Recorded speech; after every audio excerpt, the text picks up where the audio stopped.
बिस्मिल्लाहिर्रहमानिर्रहीम। I am doctor Numan और आज मैं एक बहुत ही इम्पॉर्टेंट टॉपिक पे बात करना चाह रहा हूँ जो कि हमारी सोसाइटी में ख़ुसूसन पाकिस्तान में ना तो उस पर कोई बात की जाती है और ना ही कोई उसको इम्पॉर्टेंस दी जाती है कि उस पर बात की जाए और उसको लोगों की हेल्प के लिए प्लेटफॉर्म पे डिस्कस किया जाए।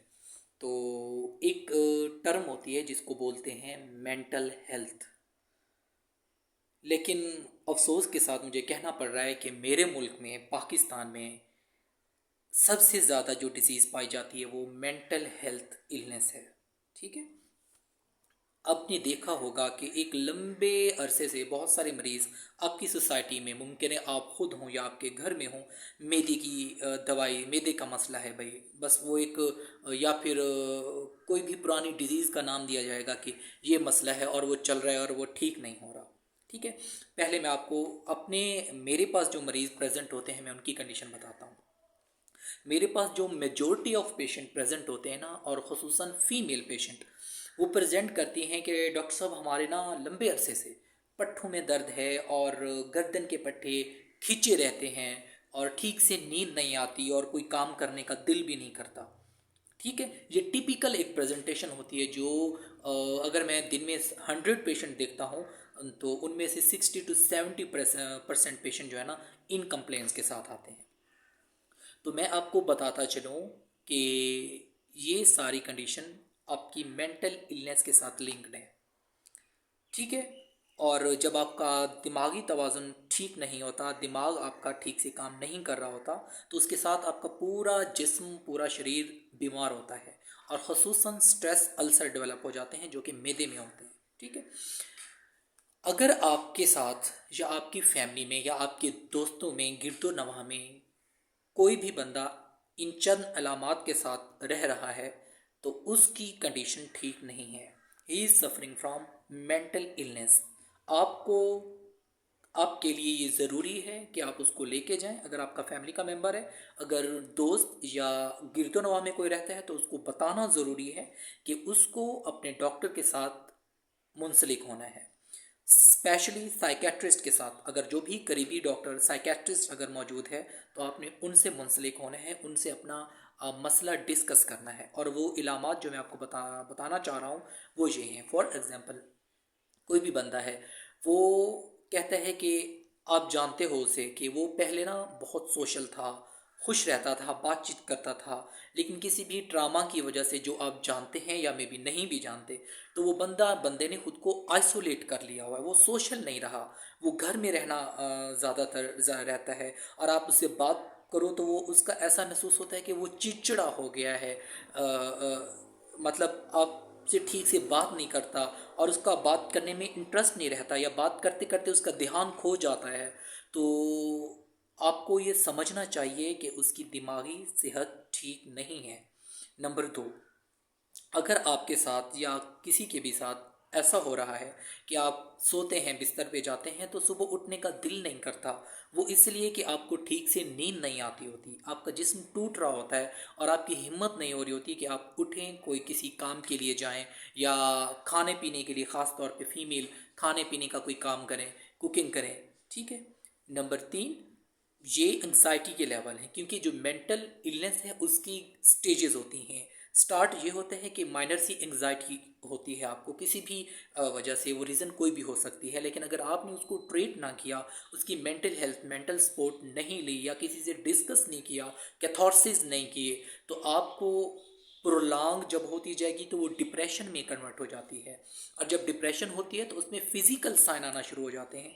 और फिज़िकल साइन में आपको मैं बताता चलूँ कि वो बंदा आपको ये कंप्लेन प्रेजेंट करेगा या आप नोटिस करेंगे कि वो बंदा बार बार कह रहा होगा कि मुझे नींद नहीं आती, ठीक से सुकून से नींद नहीं आती। जब नींद नहीं आती तो उसका सारा मैकेनिज्म डिस्टर्ब हो जाता है, जिस्म थका थका रहता है। और आप उन लोगों में उनका वेट लॉस नोटिस करेंगे, वो ड्रास्टिकली उनका ना वेट लॉस हो जाएगा और स्किन आपको डिहाइड्रेटेड और खुश्क उनकी स्किन मिलेगी और चेहरे पे सुकून के तासुरात नहीं होंगे, डिस्टर्बेंस होंगी।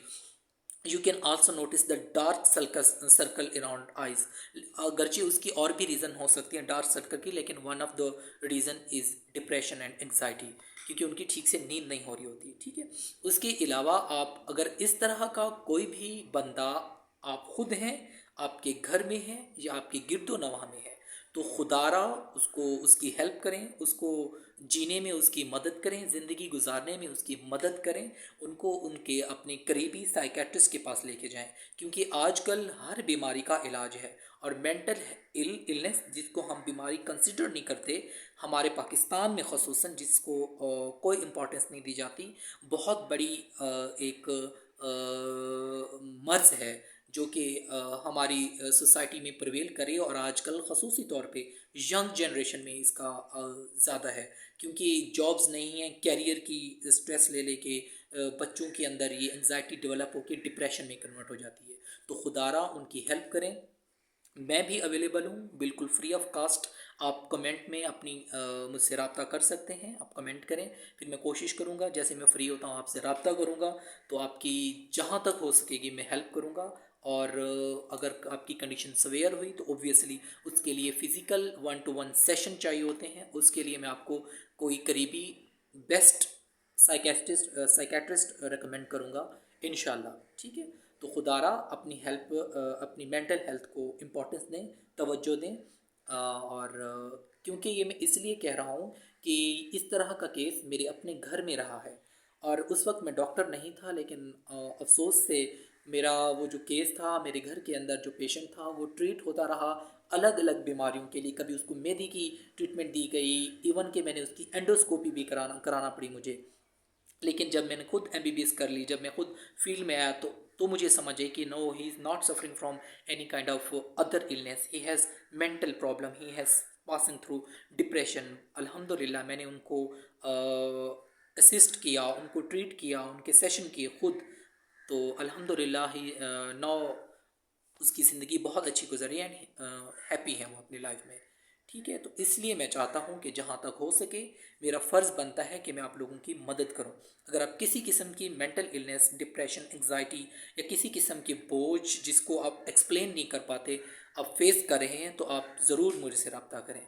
दूसरी बात मैं आपको बताता चलूँ कि एंग्जाइटी या डिप्रेशन का काज क्या होता है, कौन सी चीज़ है जो इस चीज़ का सबब बन रही है। नंबर एक, तो कोई भी फैमिली ट्रामा, कोई भी एंग्जाइटी की रीज़न यानी कि परेशानी किसी भी किस्म की। आजकल जो ज़्यादा केसेस आ रहे हैं वो डाइवोर्सेस के भी हैं, फीमेल और मेल बोथ साइड पे डाइवोर्सेस का lead to depression and anxiety. Obviously एक बहुत बड़ा ट्रॉमा होता है, या किसी बहुत करीबी इंसान की डेथ का हो जाना, या इसके अलावा घर में कोई और परेशानी, economical crisis, financial crisis.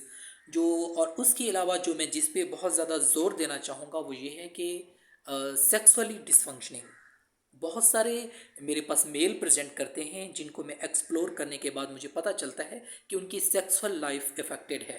They are married और मे बी नॉट मैरिड, तो उनकी सेक्सुअल लाइफ इफ़ेक्ट होने की वजह से वो एक प्रोलॉन्ग एंग्जाइटी से गुजरते हुए डिप्रेशन का शिकार हो जाते हैं।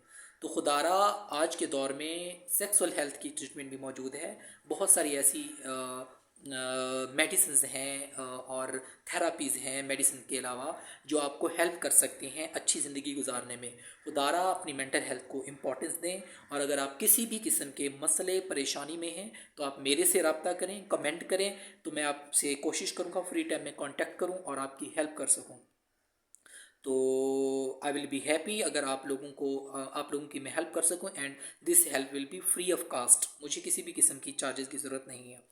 ओके, तो तब तक आप जुड़े रहिए मेरे साथ, और अगर आपको अच्छी लगी है वीडियो, इस तरह की इन्फॉर्मेटिव वीडियो आप लेना चाहते हैं, तो चैनल को ज़रूर सब्सक्राइब करें ताकि मेरी नेक्स्ट वीडियोज़ आप तक पहुँच सकें।